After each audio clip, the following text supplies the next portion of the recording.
عام کھلے عام سر عام جتنا چاہیں جس قدر چاہیں پہنیں، جس قدر چاہیں اتار دیں، جو چاہیں دکھا دیں، جو چاہیں چھپا لیں، اور ہم سر عام جو ہے بازار میں پھریں، نہ ہمیں بھائی روکے، نہ ہمیں بہن روکے، نہ ہمیں باپ روکے،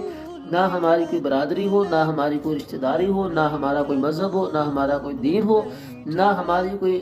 اقدار ہو، نہ ہماری کوئی تہذیب ہو، نہ ہمارا کوئی تمدن ہو، کوئی چیز کسی کے ساتھ ہمارا تعلق نہ ہو، بس ہم آزاد ہوں آزاد ہوں آزاد ہوں۔ اور میرے بابا جی فرمایا کرتے تھے کہ جب تم مرے گی اور تجھ پر کفن ڈالا جائے گا، اللہ نے عورت کا کفن بھی 5 کپڑے رکھا ہے، مرد کا کفن 3 کپڑے رکھا ہے، اس میں بھی اس بات کا اشارہ ہے کہ عورت کو پردہ کرنے کا کس قدر حکم ہے۔ تو فرماتے تھے کہ اب یہ جو کہتے ہیں نا میرا جسم میری مرضی، جس کو دوپٹہ بہت بھاری لگتا ہے، بہت بوجھ لگتا ہے دوپٹے کا، تو اسے چاہیے کہ وہ وصیت کر کے مرے کہ مجھے کفن بھی نہ پہنانا، بلکہ مجھے کسی جنگل میں پھینک دینا جہاں میری لاش